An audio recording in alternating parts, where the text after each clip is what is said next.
I just feel like I've been around the block, ripping up fantasy stock, working around the clock. Look at the view from the top. Researching rookies a lot? No, I just be listening to pods. Yeah, one in particular, I'm just a messenger. Let me just pass on the rock. Browning, Brunning, Bruning, pronouncing ain't what he's doing. What he's doing is not losing, but infusing you with new things. And there's Dennis the Bennett, yeah. The man is a menace, yeah. Building a dynasty, some of the finest things. Promise you, you won't regret it. Sly as a fox, cultured in pop. Give him his props. Here is a thought, here is a box, and you cannot compare them at all. So don't even try. Careful with the news, but when you use a take, I take up Tony Fire. I mean Dyer, because anyone else is a huge mistake. Whoa, fantasy round table, fantasy round table, yeah. Fantasy round table. Come take a look at the crown, baby. Hey, fantasy round table, fantasy round table, woo. Fantasy round table. Come take a look at the crown, baby. Go. Hello and welcome to another episode of the Fantasy Football Roundtable Podcast. Thursday, we are kicking off week 3 tonight, a full slate of 16 games. So we are going to try to get through those in the next hour before kickoff. I am going to just dive right in with Thursday night football, which, you know, we've had a couple of decent matchups. The NFL kickoff matchup, always a good one. Last week we had Packers Commanders, kind of interesting.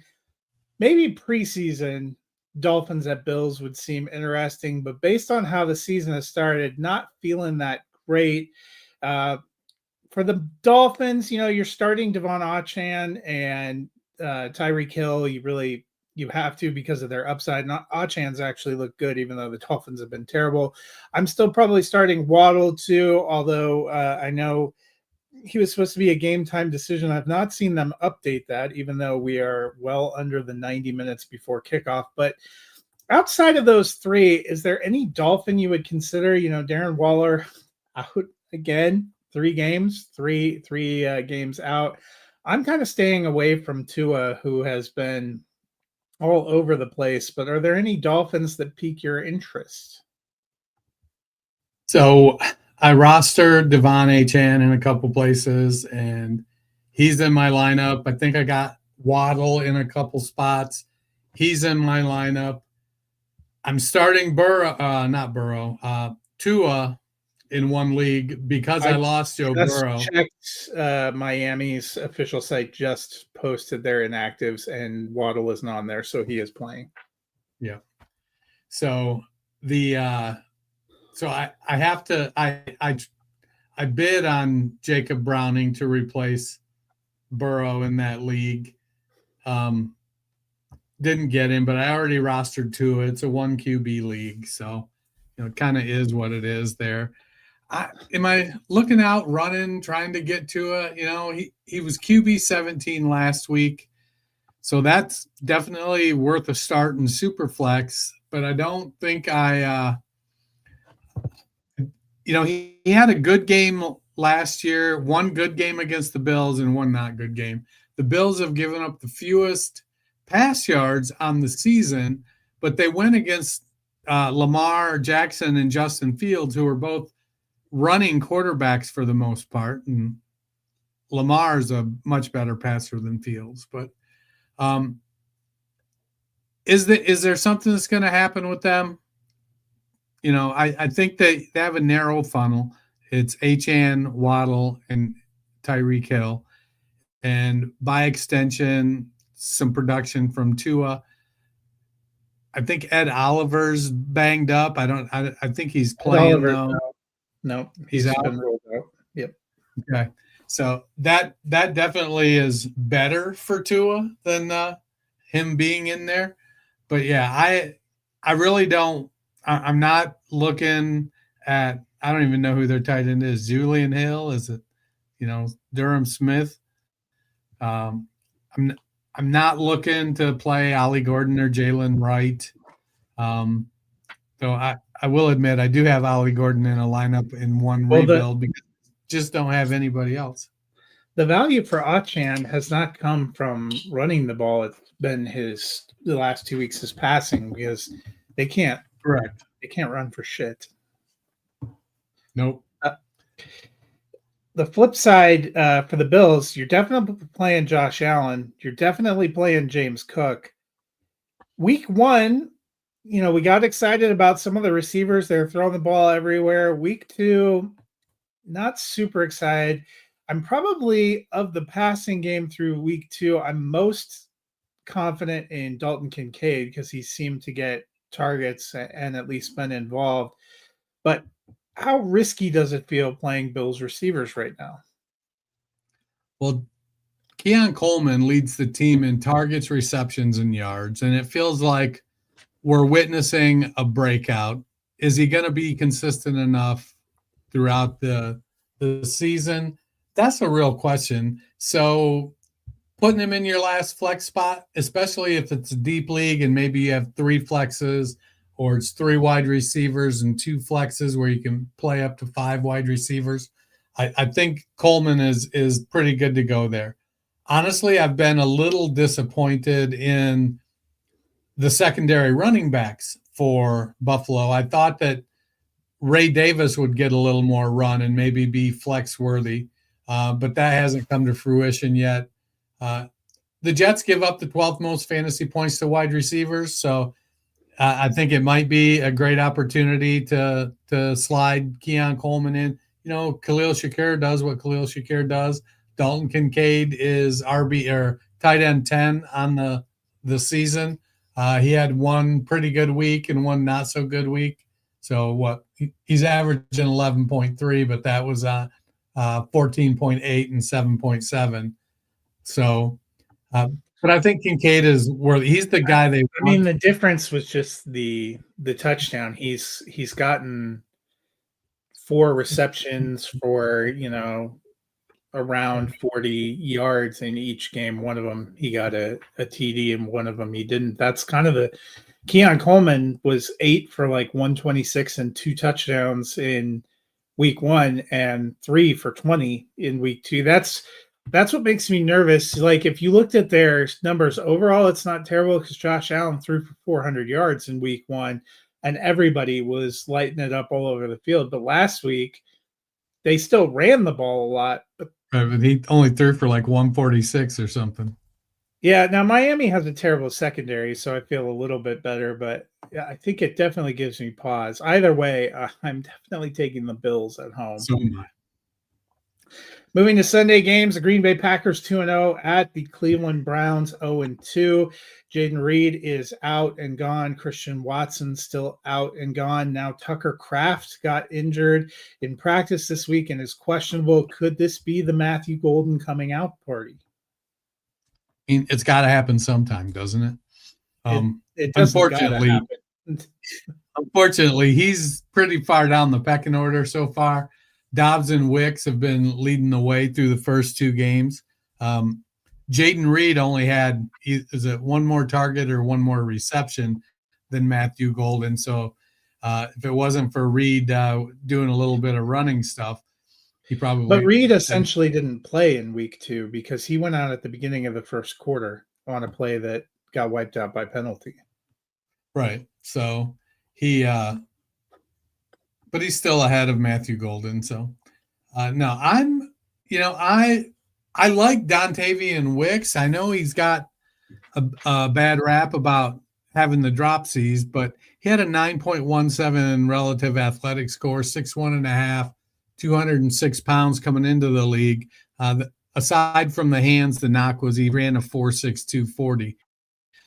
He's got explosiveness, real good scores in the vertical and the broad jump and the 10-yard split. So, if he can get past the defensive back early and maintain a little bit of speed once he does, he's got the body type to make some catches downfield.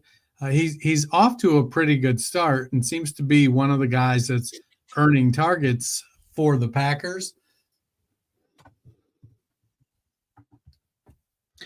Yeah, I mean, it's wide receiver roulette, but like you said, if Kraft gets ruled out, it really does feel like the other question I have is whether they're going to have to go all out to post points on Cleveland, which no knock against your boys, but may not be the case. For those Browns, tight end has been a hot position, not just one guy, but two guys. We knew Njoku would factor in, but rookie Harold Fannin has been a big factor too. Those two have combined for 25 targets, 19 receptions, and 188 receiving yards through 2 games. How do you feel about them as plays going forward? Well, they're both off to good starts. Fannin is leading the way at tight end 8 with Njoku at tight end 16. Honestly, I guess I would have expected those to be flipped based on the way Njoku's played the last few seasons, but it is what it is. Flacco's averaging 45 attempts per game, but he doesn't have any tight end touchdowns. So they're getting volume. They're just not getting touchdowns. The Packers give up the 5th most receptions and fantasy points to the tight end position and the 7th most yards. So it does seem to be setting up a good game for both Fannin and Njoku. A lot of times, really, what's happening is the Browns are running 12 personnel and using Fannin as the wide receiver 3. So they're getting Fannin and Njoku on the field at the same time, getting them both in the routes. 5 different Browns receivers have 11 or more targets. So Flacco is spreading the ball around. I think they're going to have to throw it a little bit to keep up with the Packers. But we saw, as I say that out loud, Cleveland's defense played pretty well against Joe Burrow. I do think the Packers O-line is a little bit better. And Love is probably a little more mobile, but it could be a closer game, I think, than we expect, but I'm taking the Packers. I am taking the Packers as well. Next up, the 2-0 Indianapolis Colts at the 0-2 Tennessee Titans. Tyler Warren, 9 targets week 1, 7 targets week 2. He's tight end 4 through 2 weeks. Is he fast becoming a top 12 must be in your lineup option at tight end? I think he's a top 5 option at tight end right now. I mean, he's tight end 4 on the year. Daniel Jones is playing well. They've got a strong running game. The offense really seems to be clicking. The Titans are top 8 in most points to wide receivers and running backs, and top 15 in fantasy points to tight ends. So it may be, this may be more of a top 12 game as opposed to a top 5 game. But Warren is kind of that little bit different kind of tight end. He's not traditional. He's more of a Brock Bowers type of athlete. The Titans have only given up 12 yards rushing to quarterbacks, but that was to Bo Nix and Stafford. So I would suspect all 12 of those went to Bo Nix and none of them to Stafford. So Cam Ward's a bit more mobile. That may, change that a little bit. But Denver has a pretty solid defense. They've got Patrick Surtain. They've got some good players there. I think by and large, we love the renaissance of Daniel Jones right now, but we're all sitting here with bated breath waiting for the meltdown.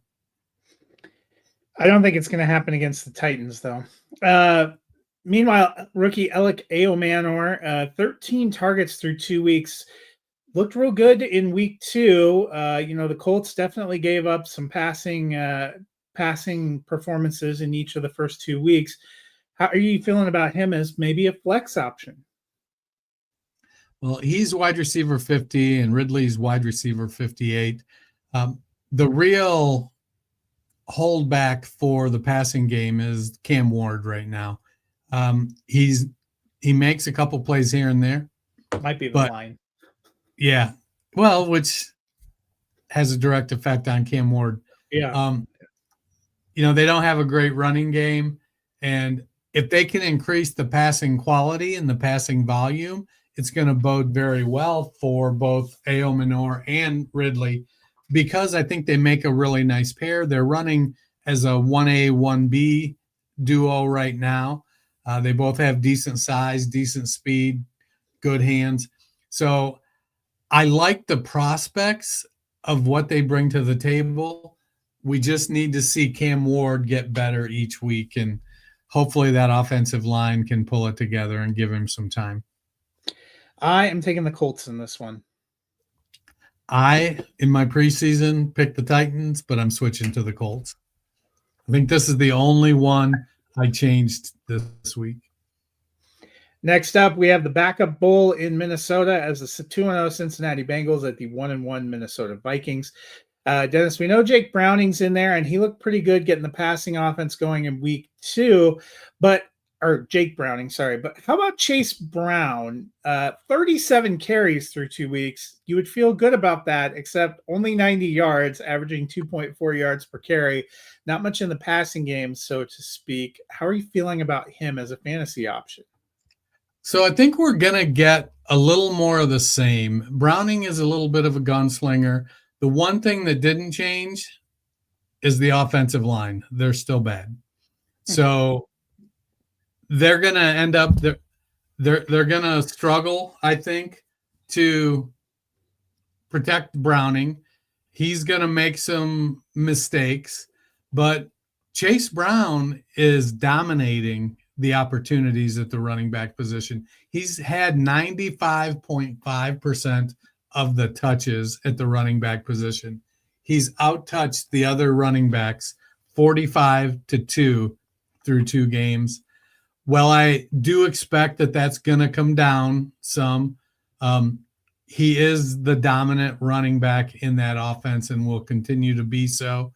The challenge really is going to be, can the offensive line play well enough to give him some room to operate? It feels like with Browning being the backup that while they're going to try to stick as closely as they can to their offensive philosophy, because he kind of has that gunslinger mentality like Burrow, he's clearly not as good as Burrow, or he wouldn't be a lifelong backup. So he's gonna. I think they give the running backs a little more opportunity in the game to run the ball, maybe catch a few dump off passes. So there could be maybe they even get the tight end involved on a semi-regular basis. Meanwhile, Carson Wentz getting the start for Minnesota. What do you expect to see from him? Awesome question. He's 32 years old now, been a backup for 4 years. It feels like he's in the mid part of the Jameis Winston arc where people are saying, this guy deserves another chance. Let's see what he can do. He'll get in maybe, and maybe he plays for a couple weeks here in Minnesota, or what? Did they put McCarthy on IR? Not that I've seen that. I don't see him go to IR. We talked about it a little bit on Tuesday. I'm still a little dubious. I mean, of the injury. The job is to get the ball to Justin Jefferson. I think Carson Wentz can do that. The O-line's got to hold up. He's not anywhere near as mobile as McCarthy. While he, in his younger days, had some mobility. I think age and injury have kind of sapped some of that. And, they lost Aaron Jones. Everybody's All-American. Jordan Mason's ready to take over. So let's kind of see where it goes. I don't know that, Carson Wentz was not a target for me on waiver wires this week because I don't think that he's going to keep the job. And I don't know that McCarthy's going to be out very long. If they all of a sudden decide to put McCarthy on IR and he's going to be there 4 weeks, well, shame on me. I messed that up. They haven't put him on IR. I don't think it doesn't seem that likely, but 2 to 4 weeks, it still may not be worthwhile. I am taking the Bengals in this one. I'm going to stick with the Vikings just because I think the Bengals with the backup quarterback on the road, a terrible offensive line, and a super bad defense. So I'm going to go Vikings at home. Wasn't that the exact same situation the Bengals had last week and they posted 31 points? I would like to see the Vikings manage to get into double digits before I felt any confidence toward them whatsoever. The Pittsburgh Steelers 1-1 at And the you're a one heavy downer. on the Vikings, sure am. Pittsburgh Steelers 1-1 at the New England Patriots 1-1. DK Metcalf, big acquisition, by far the best receiver for Pittsburgh, but only 13 targets, only 7 receptions. Last week, 6 targets, 3 catches for 20 yards. Does get the touchdown, which kind of helps prop him up a little bit, but it hasn't been spectacular. How are you feeling about him? You know, Rodgers historically takes quite a while to develop chemistry with receivers, and it feels a little bit like Calvin Austin with his style of play. The more, like, while Austin has made some big plays downfield at 5'9" and 185 pounds, he's more of that quick twitch, change of direction, get open type of receiver. And I think that is clicking a little bit more with Aaron Rodgers right now. If Jaylen Warren can continue his trajectory and being very effective in the running game, and Kenneth Gainwell spelling him, I think it's going to open up the opportunity for DK Metcalf and Aaron Rodgers to take some deep shots, make some big plays. I think it'll be more his big games are going to be more of the 3 to 5 catch variety with a lot of yards than the 12 target, 10 catch kind of games. Meanwhile, for the Patriots, they've been kind of spreading the ball around both on the ground and through the air. I feel good putting Drake May in my lineup in Superflex. Are you feeling confident about anyone in the Patriots skill position players?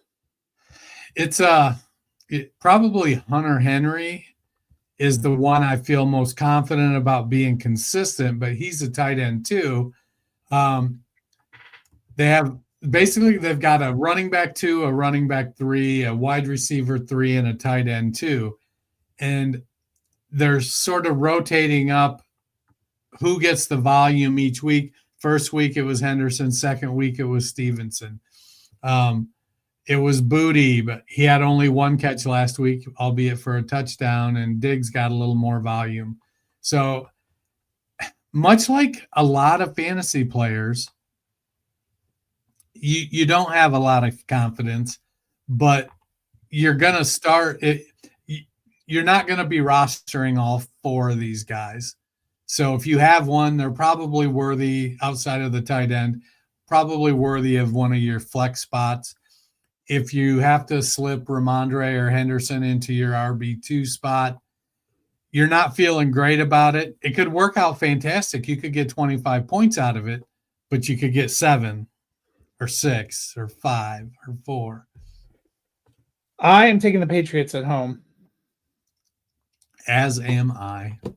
Probably the best game of the early window, 2-0 Los Angeles Rams at the 2-0 Philadelphia Eagles.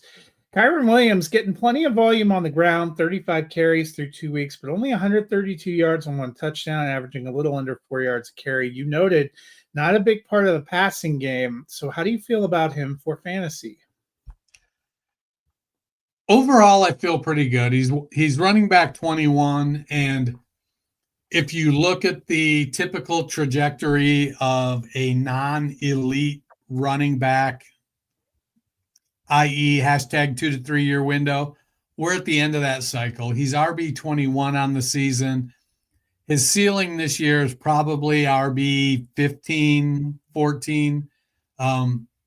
He'll have some good games, some games that are not so good.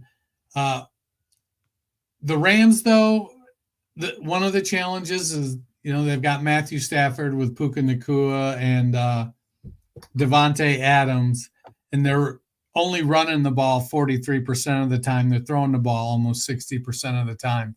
Williams is getting 85% of the running back opportunities. It just feels like that pie he's eaten off of has gotten smaller. Meanwhile, for the Eagles, they've won 2 games, but their offense hasn't been spectacular. You're definitely starting Barkley and Jalen Hurts. Those guys have been very involved. How are you feeling about the rest?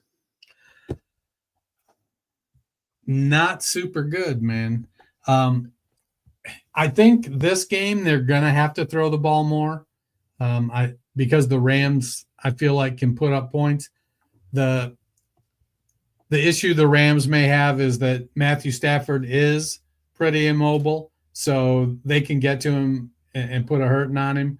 And if he gets knocked out, I'm not looking forward to the Garoppolo Stetson experience. If you drafted AJ Brown, you're starting him because you can't put a top 15, top 18 pick on your bench week 3 of the season. But I mean, Jalen Hurts in a 1 QB league, I think it's quite, you're having the conversation about sitting him too. He's only QB 14 on the season. And the passing game has been just so low volume. And curiously, week 1, they didn't go to AJ Brown till the last 30 seconds of the game or something. Yeah.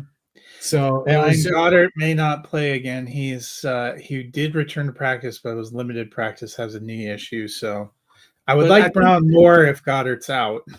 They're comfortable with Calcaterra at tight end. They're not going to give him the passing volume that they do Goddard, but they do. They're okay playing him heavy snaps.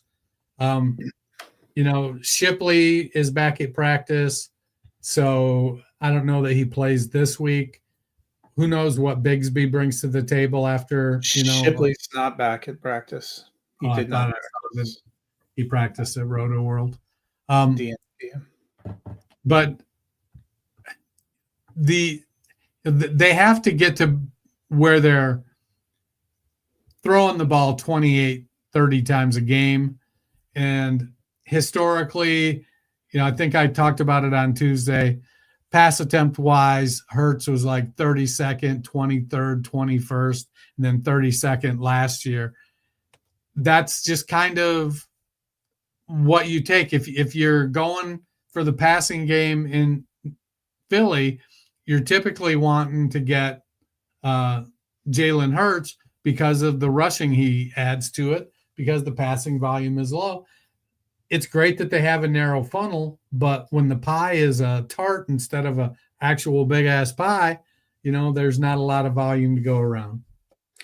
Yeah, that's where I'm definitely starting Brown and Smith this week, but, after 3 weeks, if we're still getting nothing, I'm going to be concerned. I actually am taking the Rams in this one. I think they've looked a little bit better on offense. I understand it, but I'm taking the Eagles. The 0-2 New York Jets at the 2-0 Tampa Bay Buccaneers. Justin Fields ruled out, so we get Tyrod Taylor. He came in last week, 7 of 11, 56 yards and a touchdown, had 3 rushes for 21 yards in garbage time against Buffalo.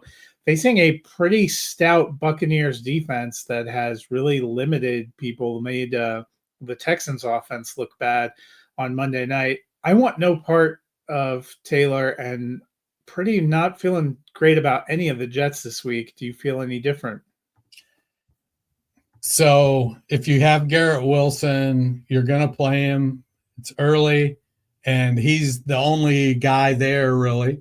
So I would expect Taylor to target him. But, Taylor will run less than Fields.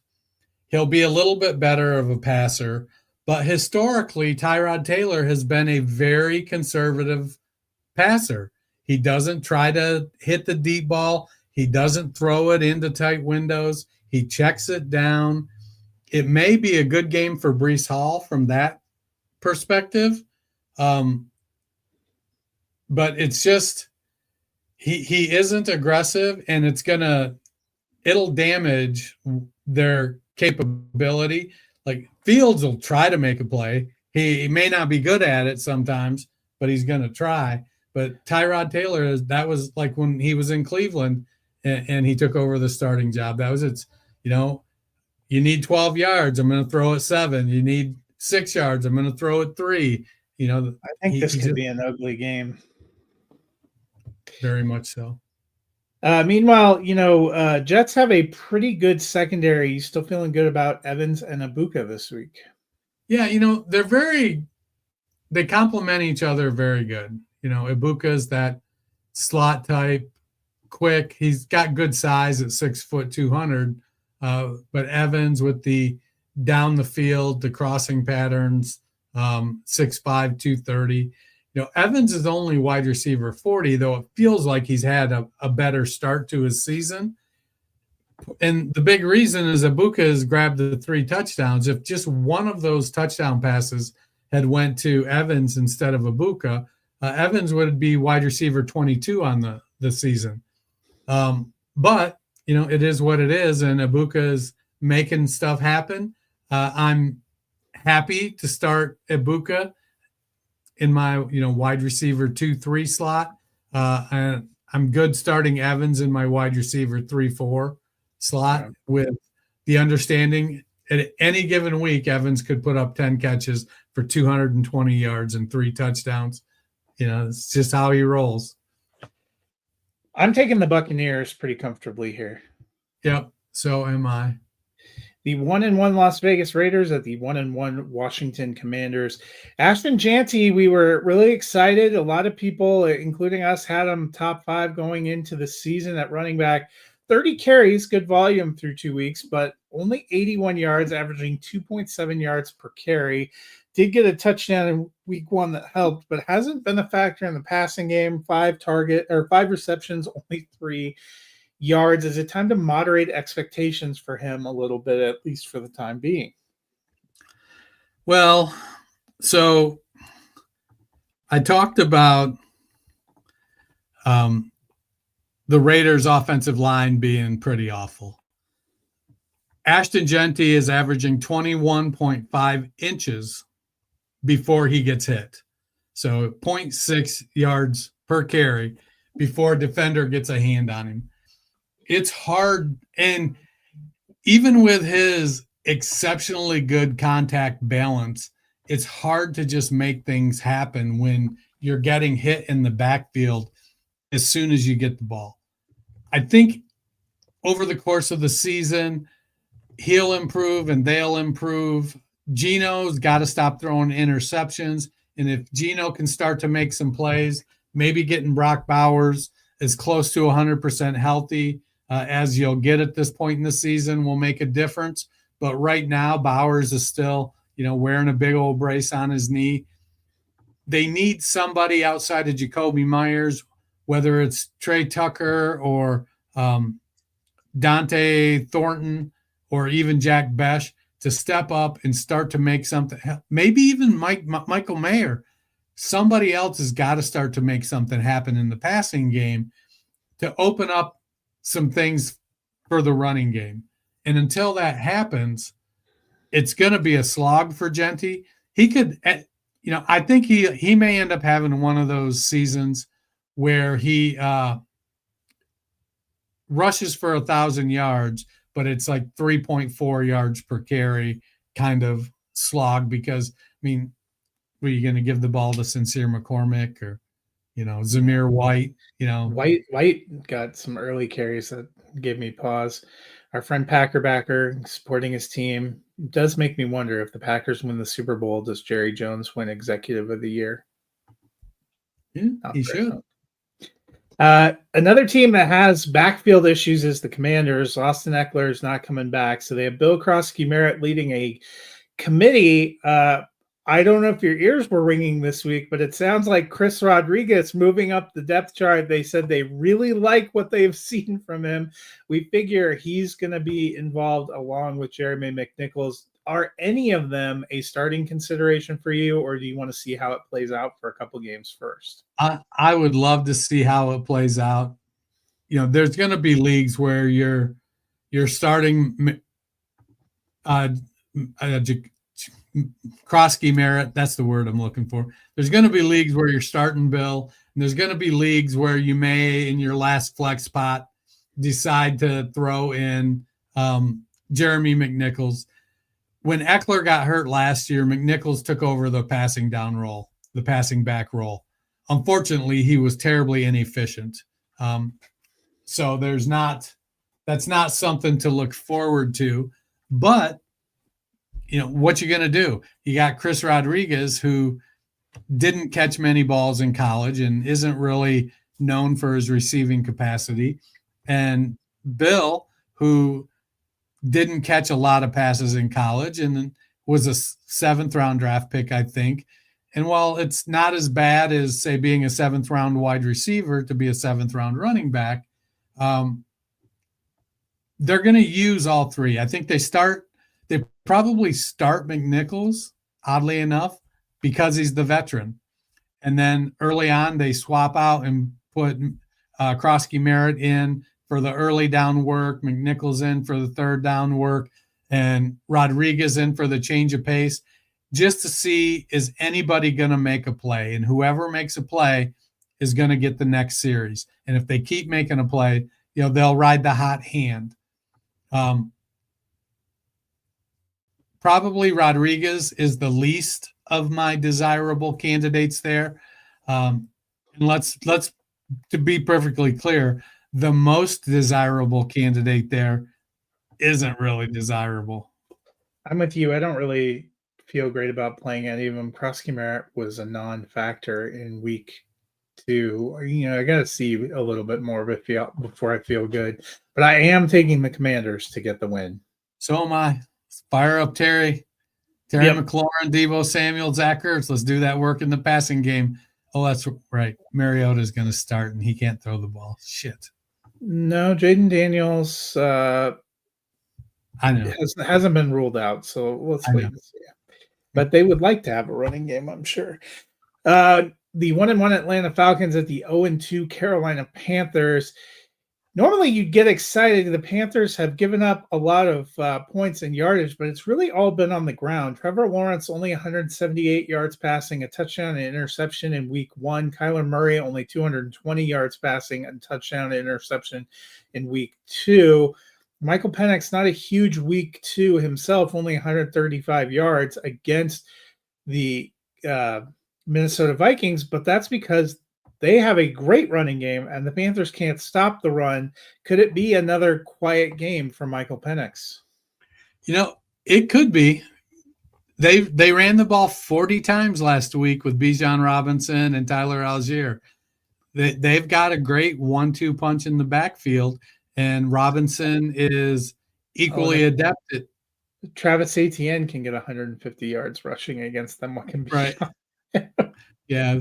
We could see 200 out of Bijan and 125 out of Algier. Now, I wish the Falcons defense would put the Falcons in position for Penix to have to throw the ball more. But the offense just scores points. The defense is improved. Penix is 18th in pass attempts. He's throwing almost 32 times a game. But a lot of that was week 1 because last week he only threw the ball 21 times.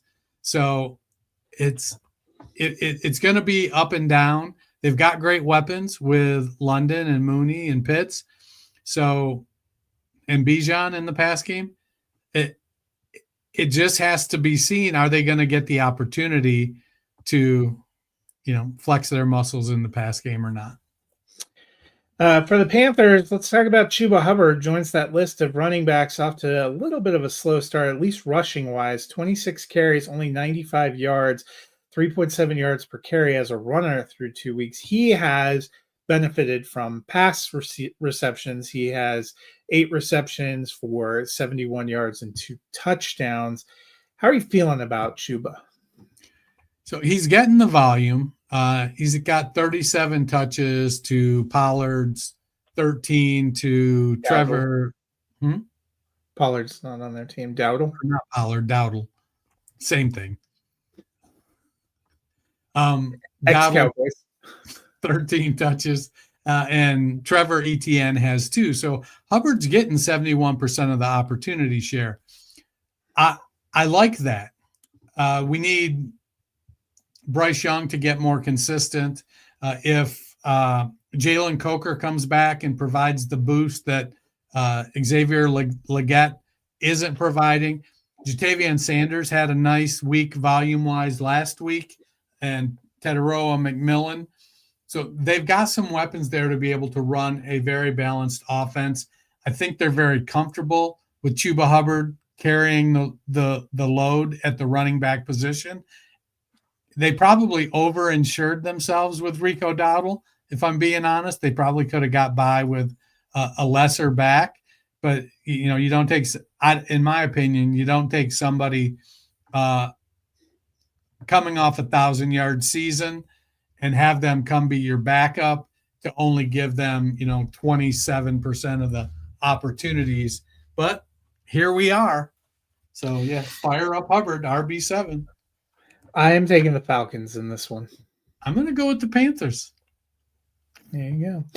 The 0-2 Houston Texans at the 1-1 Jacksonville Jaguars. Christian Kirk, the former Jaguar, has yet to make a debut for the Texans, but has been back in practice this week, trending towards playing. If he gets out on the field, you have any interest in playing him?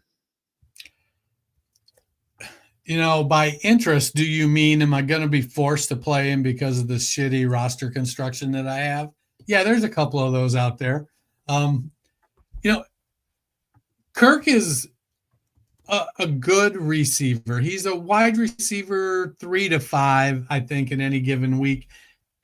He is a slot guy that thinks he should be an outside guy, but he's 5'10" and 190 pounds. And he doesn't, whenever he plays outside a lot, he isn't able to convert at as good a rate. They've got Nico Collins out there. They've got Jaden Higgins out there. They've got Dalton Schultz. They don't have much in the way of a running game. Well, Nick Chubb will get you, he'll give you 10 carries for 60 yards. It's, wow, that's great. 6 yards a carry, but, he's not going to give you anything in the passing game, and he's not going to give you, at this point in his career, it doesn't look like he's got 25 for 170 in him anymore either. But the Texans are a low-volume passing team right now. They're only 26th in pass attempts. And so you want to see that hike up there. I think right now going into week 3 here, if Kirk is good to go, you believe the team. You're going to say, okay, he's going to slot in probably behind Collins and Dalton Schultz. So he'll be the third target. It'll be interesting to see if Woody Marks is able to usurp some of Dario Gumbawale's passing down work, because Marks did look explosive in the opportunities he got last week. But they just don't throw the ball a lot right now, and they're not putting up a lot of points. So it'll be, you'd play him, but you're not gonna don't expect the world. Meanwhile, for the Jags, we talked about a slow start for Brian Thomas Jr. Texans have been pretty good on the outside. They did a pretty good job against Abuka and Mike Evans on Monday. They did a pretty good job against Devontae Adams in week 1. The chemistry hasn't been there. I actually put Brian Thomas Jr. as a sit for me, because I don't think he'll end up back in the top 20 for this week. He's like wide receiver 57 through 2 weeks. I'm not optimistic. Are you more optimistic? So I'm eyeing him as an opportunity to buy. I think he's going to be just fine. Honestly, I'd love for him to put up another mediocre week and depress that price even more. If you can go out and buy him cheap, I think it's coming. He's gotten better volume last week than he did week 1. Trevor Lawrence is making it a point to keep him pumped up. They have some sideline issues they're working through there. Lawrence and Thomas and Cohen are all getting to know each other. So, that's an interesting dynamic, and I think it's going to be just fine.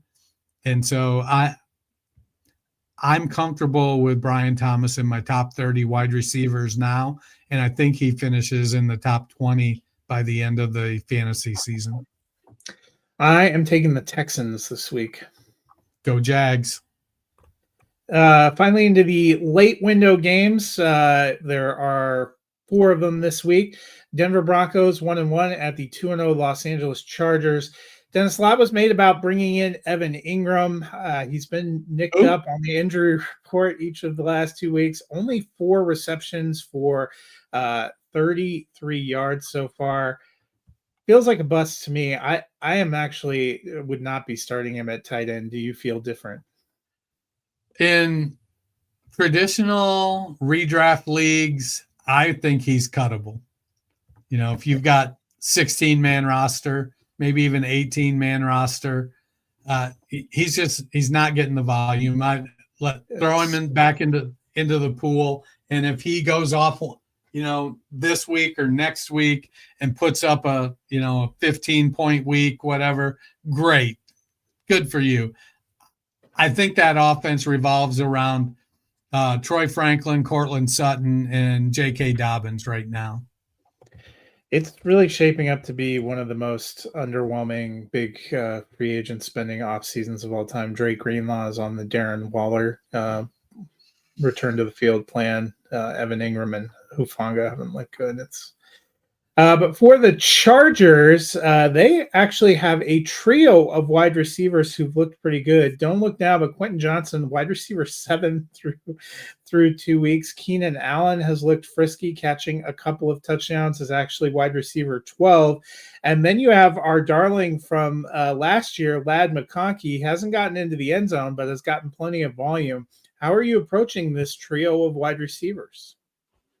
So McConkey has been the most interesting. In the offseason, it was widely held that McConkey was going to be the volume guy there, and he was the guy you wanted.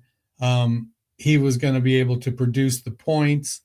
But he's wide receiver 37. He's just not getting in the end zone, and it's just not there. And then they brought Keenan back, and lo and behold, Keenan seems to have found the fountain of youth. And he got that 40 down from 4.95 to 4.7 again, and he's making plays. And what did they say? It turns out Keenan Allen wasn't washed. He was just playing for Chicago. Right. And who knows? Did Johnston have a hand implant over the off season? All of a sudden he can catch the ball. I'm a little bit, there's part of me that's like, Johnston is the classic sell right now. You want to move him. If you held him in Dynasty this long, get rid of him. In redraft, if you can move him, if you could move Quentin Johnston for Brian Thomas Jr., it's like that's like taking Viagra. But Johnston, he may legitimately be having a third-year breakout, and we're going to see for the next 2 or 3 seasons, he's a legitimate top 24 wide receiver. Could happen. I mean, Justin Herbert is a really good quarterback. I don't think there's ever been any doubt about that. Keenan Allen ain't going to play forever. And who knows, if Allen is gone next year and it's Johnston and McConkey and Trey Harris, that could be great. I guess I'm most concerned about McConkey. Is he going to be able to turn it around? But a lot of talk was in the offseason, and I was one of them saying it, that I felt like the Greg Roman, Jim Harbaugh, let's run the ball offense was going to limit the passing volume. And so far through a couple of games, that hasn't been the case. I am taking the Broncos in this one. I'm going Chargers. The 0-2 New Orleans Saints at the 1-1. Did you mute yourself? The 0-2 New Orleans Saints at the 1. Am I frozen? No. Nope.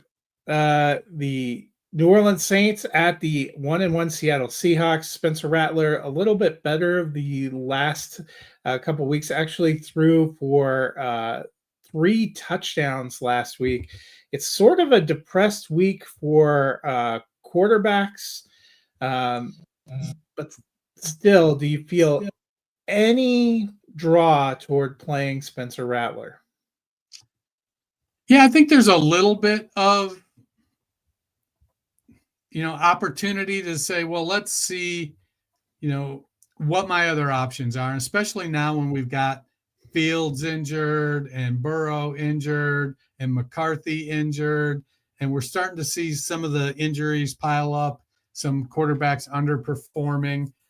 Yeah, I think right now, I think he's a reasonably good QB too.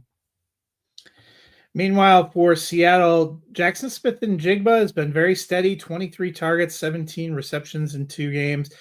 Kind of all over the place with other potential pass catchers, most of them in the 4 or 5 target range. Cooper Kupp had a big week 2, but really a quiet week 1. Aside from JSN, is there any other pass catcher you're really feeling confident playing at this point? Not for any volume. AJ Barner flashed a little bit, Elijah Arroyo flashed, Cooper Kupp last week.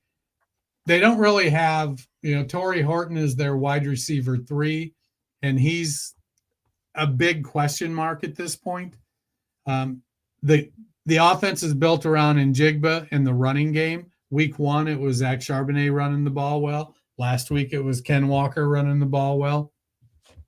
I think they will try to run the ball again this week, and they should have some success against the Saints running the ball.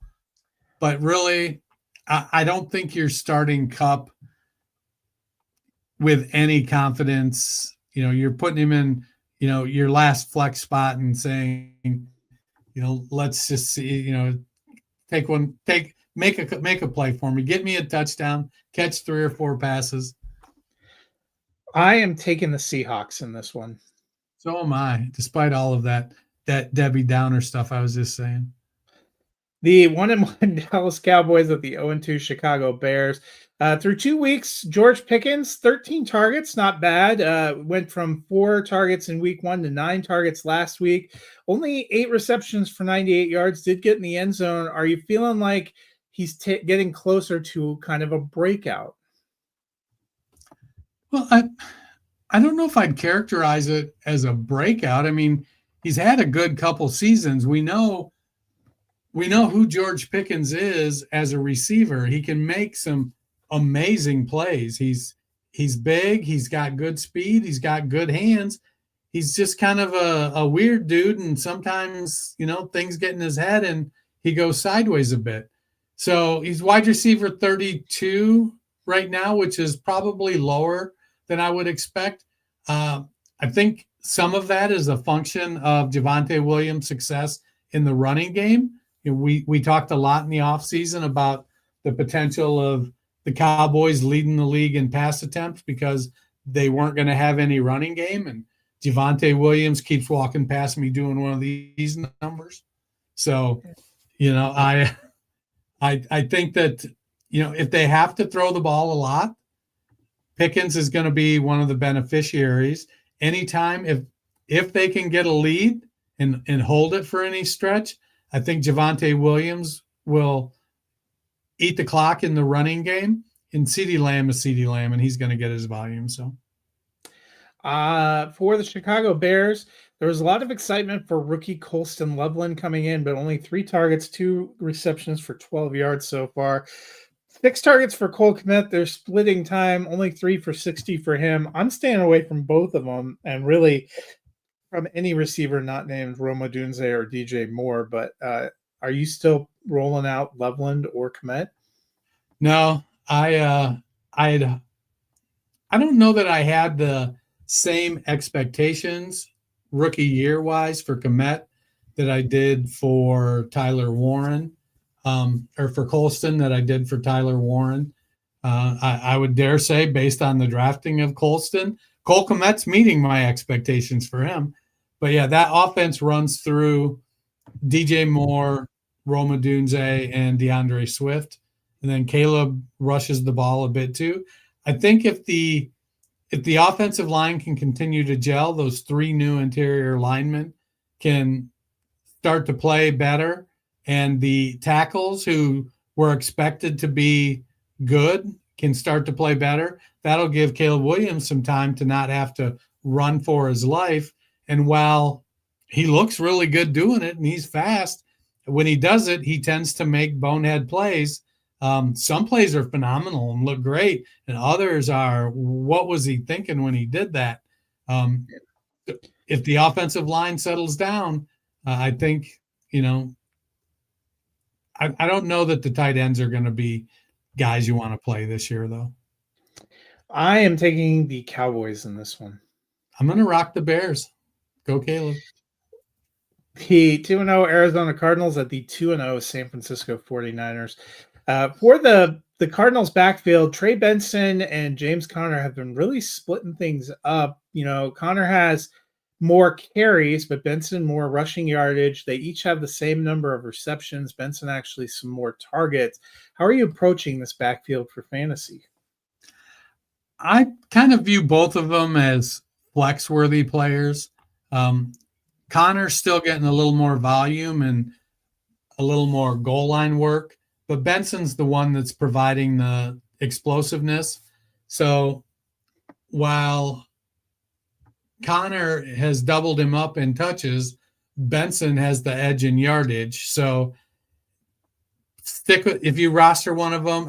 The hard thing is, if you drafted Connor, you probably drafted him as your RB2. You may have waited on running back, and you're hoping to get more out of him. And then he spent all a training camp talking about how good Trey Benson was and how they needed to play Trey Benson more.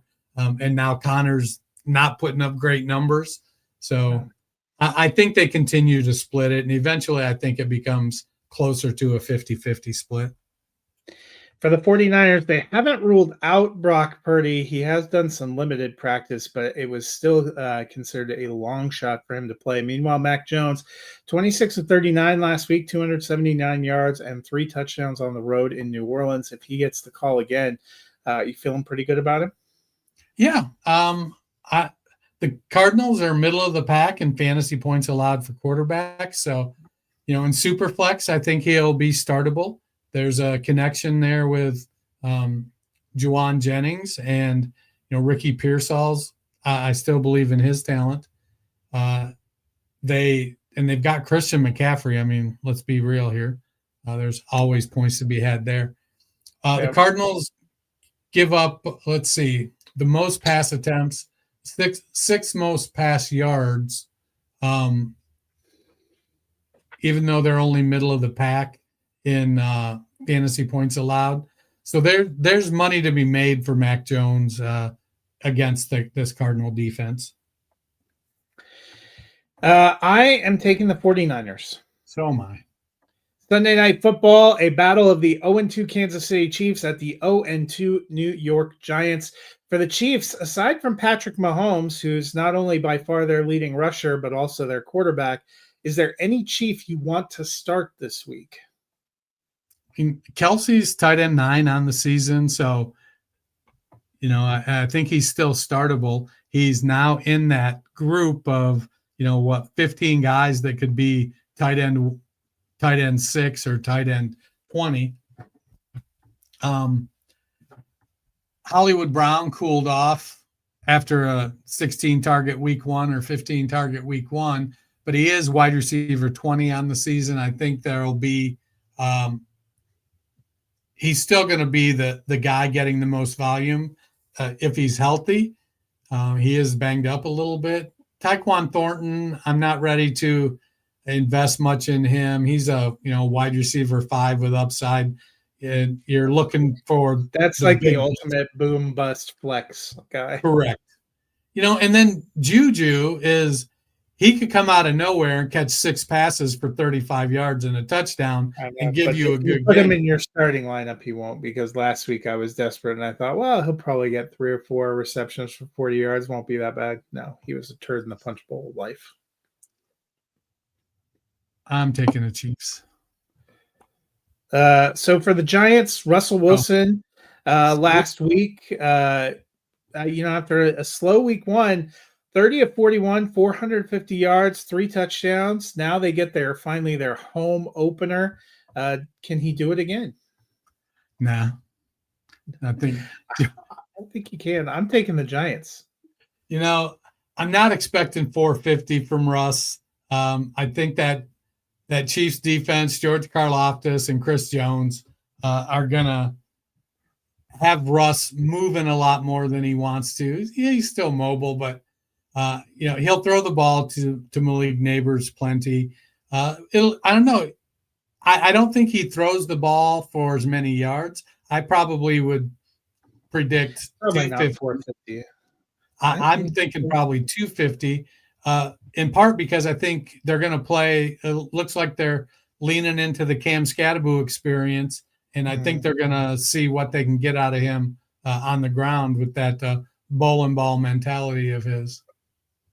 That could be. I just think too, like if you watched when they played the Chargers, the way the Chargers destroyed them was throwing the ball, and I think the reason Philadelphia struggled a little bit more is because they can't throw the ball.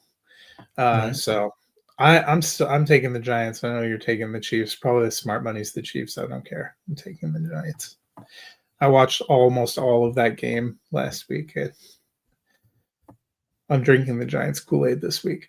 Monday Night Football, the 1-1 Lions. They're not even on Hard Knocks or anything. I know. Russell Wilson, why are you doing this to me? The 1-1 Detroit Lions at the 1-1 Baltimore Ravens. Dennis, it's been a tale of two Lions. Week 1, they almost fundamentally didn't exist on offense. Week 2, they looked like the greatest show on turf. Which Lions offense is going to step up in week 3? So I know they're playing outside in Baltimore, but it's still nice out. It isn't, it's not 20 degrees. It's not snowing.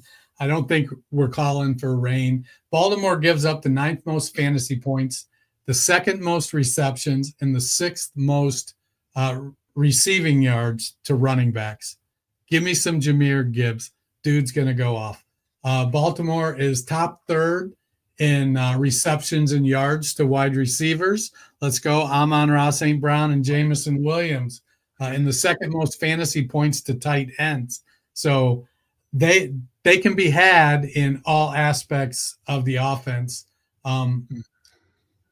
It's the downside is that Jared Goff can be had because he's not. I mean, honestly, I would take another like 40-41 kind of shootout like we saw them play against the Bills on Sunday Night Football. That would be, if you're looking for a Monday night miracle and you roll in and these two teams start putting up points, we're probably going to end up with like a 6-3. Everybody's, right, crying into their pillow at halftime. No, I think we're going to see a good amount of points. Speaking of Jekyll and Hyde, that's certainly been Derrick Henry through 2 weeks. Week 1, 18 carries, 169 yards, 2 touchdowns. Looked like nothing could stop him. Average more than 9 yards per carry. The only thing that could stop Derrick Henry was week 2. Yeah, week 2, 11 carries. So it's not like he didn't get the ball, but only 23 yards. Which Derrick Henry do you think we're going to see? So I am puzzled as to, in a game where Baltimore needed to run the ball and, put the game away, they had a lead that's tailor-made for Derrick Henry, that he only had 11 carries. It is troubling that he's had 2 fumbles in 2 weeks, though. Too. Well, maybe, when you get older, the old hands get weak. Yeah. Little arthritis sets in. I mean, Lamar couldn't run the ball last week either. Only had 13 yards rushing. And he had a huge rushing day the week before. Justice Hill, 7 yards on 3 carries. They just couldn't run the ball. Yeah. So the Lions have been pretty good. They're bottom half in yards and fantasy points given up in the run game. To quarterbacks, Caleb Williams was a lot more productive on the ground than Jordan Love was. But, with Lamar, he is a really good running back. He's an efficient passer. Baltimore can win in multiple ways. They've got Flowers, Hopkins, and Bateman, and Taz Walker and Tylan Wallace too. The biggest disappointment in Baltimore has been the tight end position, where you would think, all right, if Mark Andrews is shit in the bed, well, at least Charlie Kohler would do something. But nobody's doing anything at that position. They've suddenly found wide receivers. Like they've thrown touchdowns to, I think, all 5 of their wide receivers. So it's going to be an interesting game. What was it? Was it Brian Branch was it last week or in the preseason was asked about how hard was it to tackle Derrick Henry, and he said not hard. No, that was somebody I thought that was somebody on Cleveland. Oh, could have been. Yeah, I'm pretty sure it was last week, which ended up being a bummer because all going into the game, they were like, well, I guess we're going to find out. I guess we found out maybe that guy was not wrong. My heart says Detroit, but I'm picking Baltimore.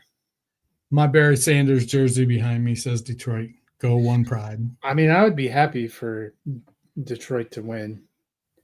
No, I don't want a 41-40 game. I wouldn't mind, 37-28, something. I don't want to spend all Monday evening, with my blood pressure up and my AFib acting up because I'm all stressed out. Well, we'll hope for better for you. That'll do it for us for week 3, just about to kick off Thursday night football. But if people have things they need to do to fill the time on Friday and Saturday, what can they do? Well, if they're getting ready to see what's going on with their fantasy teams, they need to go hit our back catalog, listen to us this week, go to their favorite podcast platform, hit that search bar, type in the Fantasy Football Roundtable Podcast, give us a subscribe, give us a like. And hey, I'm 18-14 against the money line so far this year, so hopefully that keeps rolling. I'm 18-14 against the spread as well. So well, I'm not against the spread. I just do the money line. Wow. Yes. Last week I was 13-3. I feel like there's nowhere to go but down after that performance. So we'll see how it goes. Go Bills. Hope you guys have a wonderful evening.